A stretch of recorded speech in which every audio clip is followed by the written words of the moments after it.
पर आप यदि ईद की सिवैयाँ खिलाना चाहते हो तो आपको गुजिया भी खानी पड़ेगी। ये गुजिया खाओ, हम सिवैयाँ।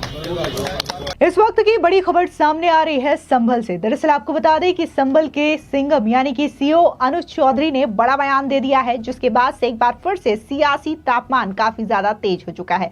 दरअसल आपको बता दें कि संभल के सीओ अनुज चौधरी ने बड़ा बयान देते हुए ये कहा है कि यदि आप ईद की सिवैयाँ खिलाना चाहते हैं तो आपको होली की गुजिया भी खानी होगी। जिसके बाद विपक्ष लगातार इस बयान को लेकर के काफी ज्यादा विरोध कर रहा है और उनका सीधे तौर पर ये कहना है कि इस तरीके की बयानबाजी सीओ अनुज चौधरी की ओर से नहीं की जानी चाहिए। तो वहीं दूसरी ओर चंद्रशेखर आजाद ने तो सीधे तौर पर यह सवाल उठा दिया कि इस तरीके की जो बयानबाजी की जा रही है, क्या संभल इस देश से अलग है। दरअसल आपको बता दें कि संभल के सीओ अनुज चौधरी एक बार फिर से सुर्खियों में आ गए हैं। साल में 52 जुम्मे एक दिन होली वाले बयान के बाद अब उन्होंने नया बयान दे दिया है। पीस कमेटी की मीटिंग में अनुज चौधरी ने कहा कि यदि आप ईद की सेवैयां खिलाना चाहते हैं तो आपको होली की गुजिया भी खानी पड़ेगी।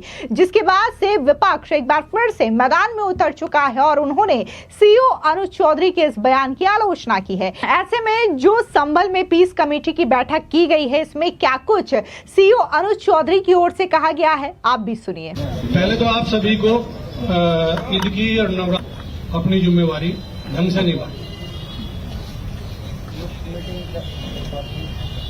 हमारा पर्पज यह प्रशासन का कोई भी अधिकारी कोई भी ये नहीं चाहेगा कि मेरे रहते हुए, हमारे रहते हुए कोई बवाल हो या कोई दिक्कत हो या किसी भी तरह की समस्या हो, आपको भी झेलनी पड़ेगी, वो हमें भी झेलनी पड़ेगी। और हमने निष्पक्षता से यदि हम काम करते हैं तो उसे उस तरह से ना लिया जाए, उसमें कोई राजनीति ना करी जाए, क्योंकि हम राजनीति से बिल्कुल प्रेरित नहीं है। हमारा स्पष्ट संदेश ये रहता है भाई हम बिल्कुल क्लियर करें, आप भी आजाद और आप भी आजाद, सबको पूरा अधिकार है आप अपने उसका। बहुत छोटी छोटी चीजों को लोग दूर देते हैं, मुद्दा बनाते हैं, हो सकता है उन्हें उसका फायदा मिलता हो, पर हमें उसका कोई फायदा नहीं। हमारा फायदा सिर्फ ये है हम त्योहार जो भी कोई भी चीज शांति से उसका निपटारा हो सके। संभल की परिस्थिति, जैसे भी पहले मीटिंग हुई थी, संभल की परिस्थिति पहले तो आपको ये समझना होगा, उस दिन सब मीटिंग में सब लोग थे, तो वो परिस्थिति बिल्कुल अलग है। संभल के अलावा किसी भी जिले में उत्तर प्रदेश के कोई बवाल नहीं हुआ 3 महीने पहले, तो नया नया था। और यदि आप कोई आरोप या प्रत्यारोप करता है तो दंगे में कितने लोग थे, पर एक भी आदमी बिना एविडेंस के, बिना उसके नहीं जा रहा, क्योंकि नेम्ड तो 2500 है।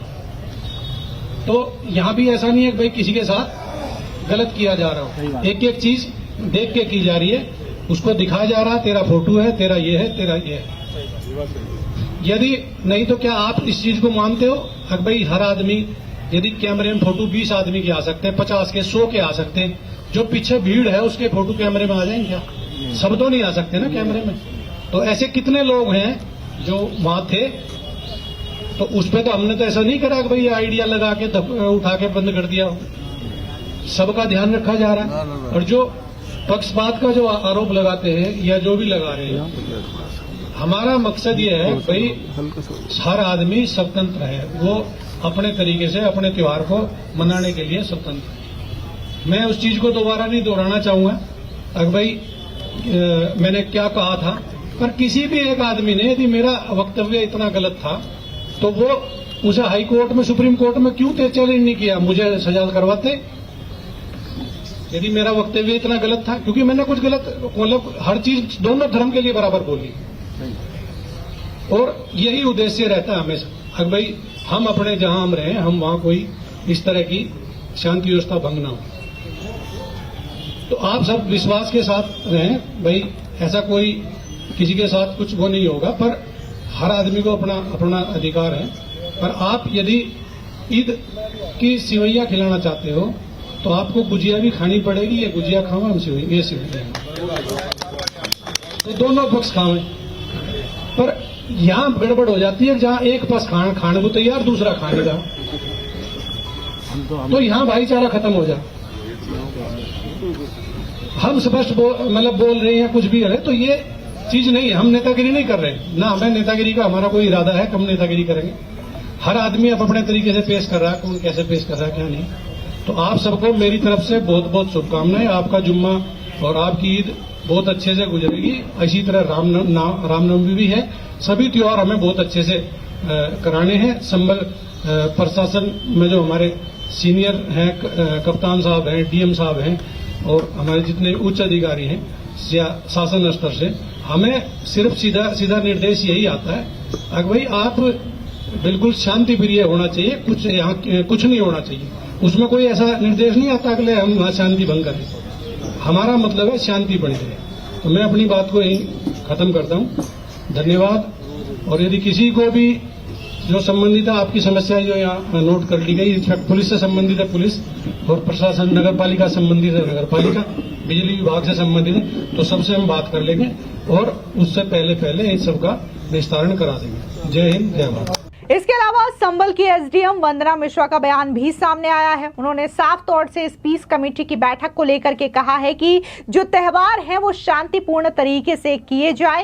ऐसे में इस पीस कमेटी का आयोजन किया गया है, इस बैठक का आयोजन किया गया है, जिसमें कई सारे राय मशवरे किए गए हैं। सुनिए संबल की एसडीएम वंदना मिश्रा का ये बयान। शांति समिति की बैठक आने वाले त्योहारों को लेकर की गई है। इसमें नवरात्रि का त्योहार है और इसके अलावा ईद है, फिर उसके बाद महानवमी का त्योहार है। तो उसके संबंध में बैठक की गई थी और उसमें जो भी लोग उपस्थित रहे शांति समिति की बैठक में, उन लोगों ने अपने जो भी समस्याएं आ रही है त्योहार के दौरान, जैसे कभी कभार बिजली की समस्या, कभी पानी की समस्या, इस तरह की छोटी छोटी चीजें जो हैं, कहीं नाली वगैरह खुली पड़ी है या कोई दिक्कत है, तो उसके संबंध में छोटी छोटी चीजों से अवगत करा है। उसके निस्तारण के लिए लोगों को अवगत करा दिया गया। नमाज के लिए चर्चा ये रही कि ये बता दिया गया है कि, और ये लोग सहमत भी थे कि सड़क पर नमाज नहीं पढ़ना है, जो पूर्व से ही लागू है।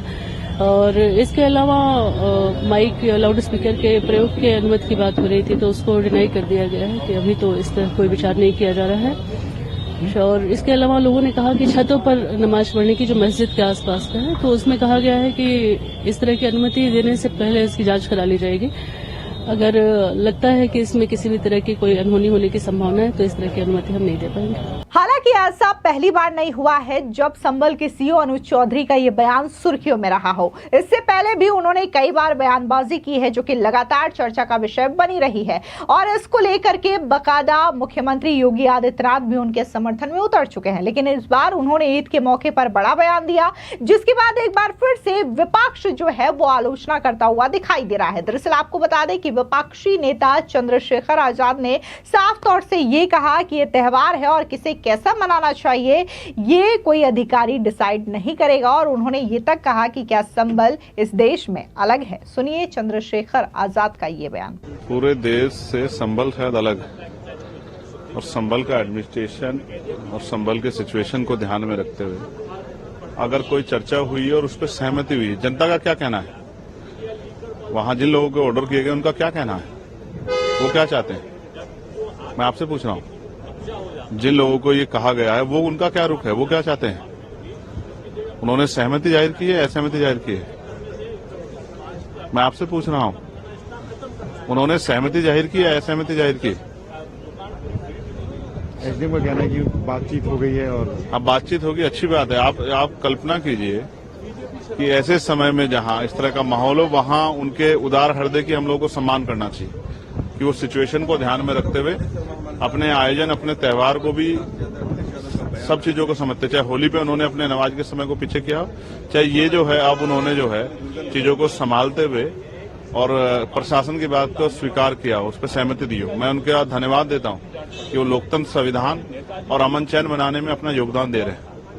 वहाँ के मुस्लिम भाइयों को बहुत बहुत धन्यवाद। इसके अलावा समाजवादी पार्टी के नेता आनंद भदौरिया ने भी इस बयान को लेकर के आपत्ति जताई है। क्या कुछ उन्होंने कहा, सुनिए। देखिए, जैसे जैसे उत्तर प्रदेश में 2027 के चुनाव नजदीक आते जाएंगे, वैसे वैसे इस तरीके की घटनाएं, इस तरीके की बयानबाजियां बढ़ती जाएंगी, क्योंकि पिछले 8 वर्ष में भारतीय जनता पार्टी ने विकास के पैमाने पर कोई ऐसा काम नहीं किया है जो उपलब्धि लेकर के जनता के बीच में जाएं।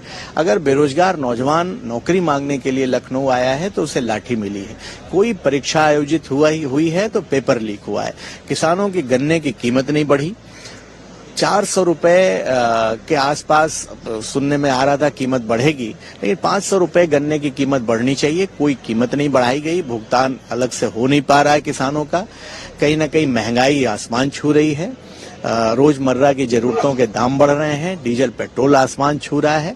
तो फिर जाहिर सी बात है कि जब इन मोर्चों पर सरकार फेल होगी तो जो मुख्यमंत्री जी का प्रिय विषय है हिंदू मुसलमान, वो लेकर के आएंगे। और सड़क पर नमाज जैसी बात हो, ये कोई आज की नई बात नहीं है। लाउड स्पीकर की भी बात आज की कोई नई नहीं है। पिछले 8 बरस से सरकार इसी एजेंडे पर काम कर रही है। और जहां तक सवाल नमाज का है और सड़क की बात है, तो प्रशासन को कौन चाहता है कि सड़क पर नमाज पढ़े? तो प्रशासन को वैकल्पिक इंतजाम करना चाहिए। और ये अपने देश विविध रंगों से भरा हुआ देश है, हर एक धर्म की आस्था से जुड़ा हुआ और सम्मान करने वाला देश है। इसलिए हम लोग मिल करके, जैसे हमने होली मनाई है, वैसे ही गले मिल करके ईद भी मनाएंगे। और भारतीय जनता पार्टी का ये मंसूबा कामयाब नहीं होगा जो हिंदू मुस्लिम को आपस में वो लड़ाना चाहते हैं। अब जनता समझदार है, इसलिए 2027 का जो चुनाव होगा वो जनता के असल मुद्दों पर, महंगाई, बेरोजगारी, किसानों की समस्याओं पर, जो बेटियों के साथ अन्याय हो रहा है। बलिया में आपने देखा किस तरह एक बेटी की हत्या करके पेड़ से लटका दी गई, अबोध बालिका की। बुलडोजर अम्बेडकर नगर की उस बेटी का भी आपने मार्मिक दृश्य देखा होगा, जिसकी झोपड़ी गिराई जा रही थी और वो किताब लेकर के अपनी झोपड़ी से भाग रही थी।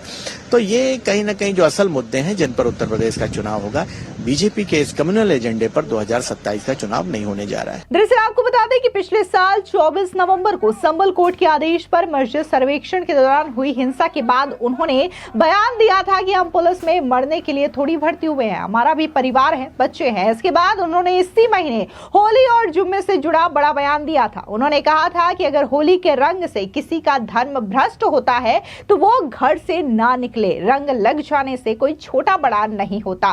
तब उन्होंने ईद पर शांति बनाए रखने की बड़ी बात कहते हुए सभी का ध्यान खींच लिया था। होली और जुम्मा की नमाज की तुलना कर सुर्खियों में आने वाले संबल के सीओ अनुज चौधरी ने बुधवार को अपना बयान का बचाव करते हुए कहा कि सांप्रदायिक सौहार्द बनाए रखने का संदेश दिया गया है। उन्होंने संबल कोतवाली पुलिस थाना में पीस कमेटी की बैठक में अपील करते हुए कहा कि उनका उद्देश्य शांतिपूर्ण तरीके से सह-अस्तित्व सुनिश्चित करना है। उन्होंने बिना किसी का नाम लिए कहा कि अगर मेरा बयान इतना ही गलत था तो उन्हें हाई कोर्ट या सुप्रीम कोर्ट जाना चाहिए था। उन्होंने मुझे सजा क्यों नहीं दिलवाई? मैंने वो बातें दोनों धर्म के लिए बराबर कही थी। हमारा यही उद्देश्य रहता है कि हम जहां कहीं भी रहें उनके लिए शांति व्यवस्था भंग ना हो। गौरतलब है कि होली के कुछ दिन पहले उस समय विवाद खड़ा हो गया था जब सीओ अनुज चौधरी ने कहा था कि होली साल में एक बार आती है, जबकि जुमे की नमाज साल में 52 बार आती है। उन्होंने कहा था कि अगर किसी को होली के रंग से परहेज है तो वो घर में ही रहे।